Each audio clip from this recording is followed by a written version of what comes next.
Albany Evening News, September 16, 1935. Reich places Jews back in Middle Ages. Hitler denies them rights of citizenship, warns Lithuania. The Reichstag of Adolf Hitler today relegated Jews in the Germany of the future to their position during the Middle Ages.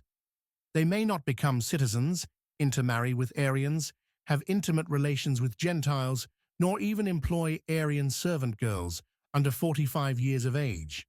The Third Reich of the future, by unanimous decision of the 600 Hitler followers who make up the Reichstag, will be one in which Aryan citizens, who by their attitude indicate they are willing and fit to serve faithfully the people and the Reich, will be separated sharply from belongers to the state.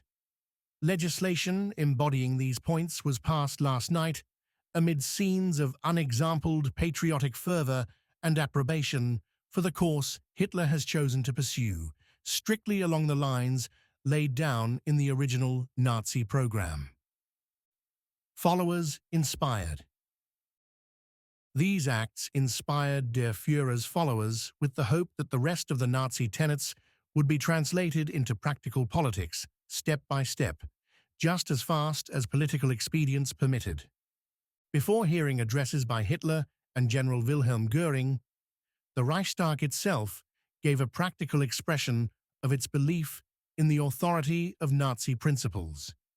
It empowered Göring, as leader of the Reichstag, to summon it into session at will until a new set of bylaws embodying leadership principles has been evolved and adopted.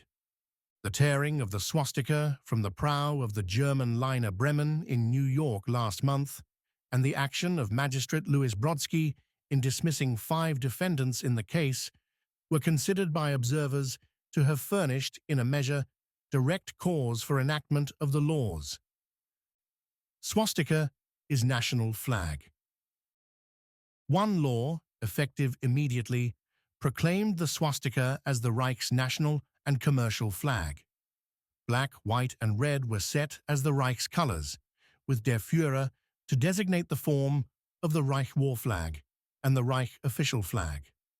A second law defined Reich citizens, dividing Germans into members of the state, the protection of which they may enjoy, and citizens of German or similar blood, who would be allowed to serve the Reich and its people.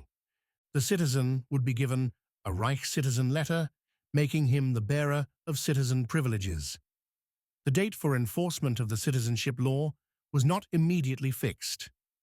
A third law, entitled Protection of Blood and Honor, became effective today. It provided that marriages between Jews and Germans were forbidden, and such marriages contracted abroad were declared void. Extramatrimonial relations between non-Aryans and Aryans were forbidden under pain of penitentiary punishment. Jews were forbidden to engage Aryan help under 45 years of age, with violations punishable by 1 year in jail and a fine, or both. Jews may fly Zion flag. The law provided further that Jews may not fly the German flag, but only the blue and white Zionist emblem. The Bremen and Brodsky incidents in New York were considered in Nazi circles to have so aroused Hitler that he determined to make the swastika not only the national, but also the commercial flag. That some spadework must still be done with the army seemed apparent from the fact that the question of a Reich war flag was left open. The army has maintained the black, white, and red flag with a black iron cross in the center as the war flag throughout Republican days. Both Hitler and Göring, however, were firm on the point that the days are over when a difference may be made in foreign ports between Nazis and the rest of Germany.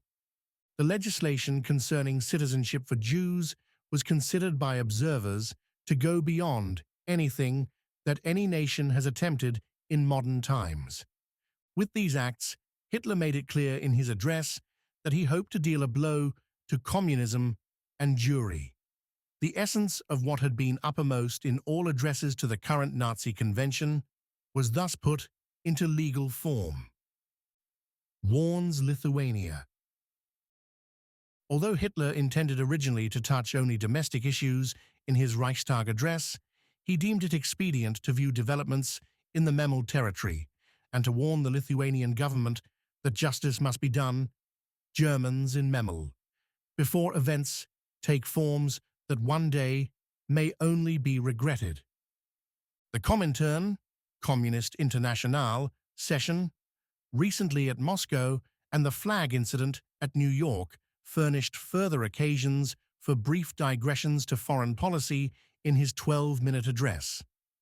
Unfortunately, we see that despite the fact an understanding between nations is needed more than ever, the Bolshevik International from Moscow is willfully and openly spreading hatred among peoples, he asserted. The farce of the recent Comintern Congress at Moscow is effective in underscoring the correctness of the non-meddling policy demanded by the same power. As we, taught by our own experience, and as we can ascertain through the experiences of other states, do not expect anything to result from protests and representations to Moscow, we are determined to meet communism in Germany with more effective measures of National Socialism. The party convention left no doubts that National Socialism will curb most radically any attempt by Moscow Bolshevism to gain a foothold in Germany or instigate a revolution in Germany. Furthermore, we must notice here, like anywhere else, mostly Jewish elements are at work exclusively. They appear as agitators among and separators of people. The insult to the German flag in the United States, for which the United States apologized in dignified form, shows how far the international Jewish agitation has progressed. Hitler asserted defiantly that Germany has shaped its foreign policy according to no other country's will, but according to its own, and reasserted this policy was solely one of peace. The purpose of the reconstruction of the German army was not to threaten or take liberty from any European nation, but solely to preserve the freedom of the German people, he said. This viewpoint determines the foreign political position of the German Reich government. Therefore, we take no position in occurrences or in any question which does not directly affect us.